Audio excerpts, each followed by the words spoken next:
بس یہ ہے کہ کوشش کرتے رہنا چاہیے.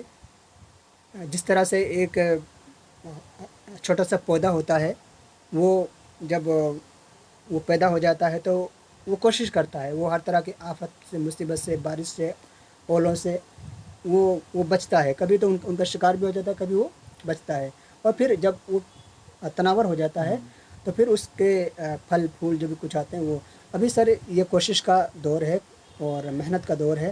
محنت کرنی ہے، محنت سے بھی زیادہ محنت کرنی ہے، اور اچھی سے اچھی کوشش جو اللہ پاک نے صلاحیتیں دی ہیں ان کا استعمال کرنا ہے. اور ابھی کوئی مقام، کوئی منصب، میں اس مقام پہ ہوں، میں یہاں مجھے ہونا چاہیے، ابھی اس کی کوئی تمنا نہیں ہے. اور ہاں یہ بات ضرور ایک دستور کے مطابق ایسا ہوتا ہے کہ ایک چیز پیش آ گئی، منظرام پہ آ گئی ہے، اور اب اس کا فیصلہ کاری کریں گے، اس کا فیصلہ وقت کرے گا. ہو سکتا ہے کہ اس میں کچھ چیزیں ایسی ہوں جو بہت اچھی ہوں، اور کچھ چیزیں ایسی ہوں کہ جو بہت بری ہوں، کچھ چیزیں ایسی ہوں کہ 50-50 ہوں. چلیے یہ تو وقت بتائے گا، جی، لیکن قاری بھی ایک بتائے گا. چیز مجھے یہ جاننا یہ ہے، کیونکہ آپ دلی میں رہے ہو، دلی کی کے ادبی حلقے میں بھی آپ رہے ہو، آپ کو کیا لگتا ہے کہ آپ کو ادب، جیسے ادب بھی آج بھی کارپوریٹ کتا ہو گیا ہے کہ جب تک کانٹیکٹ نہیں ہو آپ اوپر بالکل. تک نہیں پہنچ سکتے. جی اوپر تک میری مراد ہے کہ آپ ساہتیہ اکیڈمی ایوارڈ ہو گیا، جی جی یا اسٹیٹ ایوارڈ، اسٹیٹ کی ساہتیہ اکیڈمیاں جو ہے وہ جی ایوارڈ جو دیتی ہیں، جی یا پھر کوئی سیمینارز ہیں بڑے. تو سیمینار تو چلیے چھوڑیے، آج کے سیمینار میں تو صرف مقالے پڑھے جاتے ہیں، بالکل. تخلیقی ادب کو نہ تو نہ یہ لوگ منہ تک نہیں لگاتے ہیں، صحیح بات ہے. چھوڑ دیجیے. جو کہ تخلیقی ادب ہی وہ ہوتا ہے جو بنیاد ہوتی ہے جس کے اوپر کھڑے ہو کے یہ لوگ اپنے مقالے پڑھتے ہیں، جی لیکن جی تخلیقیت کو نہیں پوچھتے ہیں. صحیح بات تو ہے. چلیے وہ چھوڑ دیجیے. تو آپ کو لگتا ہے کہ آپ کو کیا مواقع ملے ہیں اس ادبی دنیا میں اپنی پہچان بتانے کی، یا جمانے کی، یا آپ قدم جمانے کی؟ سر یہ سوال تھوڑا سا مشکل ہے. ایک تو یہ ہے کہ کبھی میں نے کسی ٹارگیٹ کو سامنے رکھ کے کوئی ادب نہیں لکھا، کوئی افسانہ نہیں لکھا، کوئی ناول نہیں لکھا کہ مجھے یہ ملے گا، اور نہ ہی میں نے پیش کیا. میرا انعام جو ہے، جو بھی کچھ انعام ہے، اسے آپ کوئی بھی نام دے دیجئے، وہ میرا کاری ہے. اگر میرے کاری تک میری بات پہنچ گئی اور اسے لگا کہ ہاں واقعی کوئی بات کہی گئی ہے، میرے دل کی بات کہی ہے، اور ایسی بات کہی کہ یہ بات ہونی چاہیے تھی، تو یہ میرا سب سے بڑا انعام ہے. میں اس کو نوبل پرائز سے بھی بڑا مانتا چلیے اچھی بات ہے. ہوں. جی چلیے عاقب صاحب، بہت مزیدار باتیں رہی. میں کسی ینگ رائٹر کے ساتھ اتنا لمبی میں نے انٹرویو ابھی تک نہیں کیا جتنا لمبا آپ کے ساتھ ہوا. تو جی سر. بہت مزہ آیا بات کر کے، اچھا لگا. امید کرتے ہیں کہ آپ کے ناول کو جس طرح سے لوگوں نے ہاتھوں ہاتھ لیا، آپ کے افسانی مجموعے کو بھی ہاتھوں ہاتھ لیں گے. اور بہت جلد جب آپ کبھی بمبئی آئے یا ہم دلی پہنچے تو ہم اس پہ بھی بات کریں گے. ضرور انشاءاللہ. تو یہ تھے عمران عاقب صاحب جو دلی سے بمبئی تشریف لائے تھے. ہمیں فائدہ ہو گیا کہ ہم نے ان کا انٹرویو کر لیا، اور بہت مزیدار باتیں رہی. سیاست پہ خاص کر کے، سیاست پہ لوگ جلدی گفتگو کرتے نہیں ہیں، کیونکہ ادیب ہمارے پتہ نہیں کیوں کتراتے ہیں سیاست پہ بات کرنے کے لیے، جبکہ بہت اہم حصہ ہے ادب کا. تو چلیے پھر ملتے ہیں انشاءاللہ ایک اگلی بار ایک نئے ادیب کے ساتھ، ایک نئی کتاب کے ساتھ. جب تک کہ شب بخیر.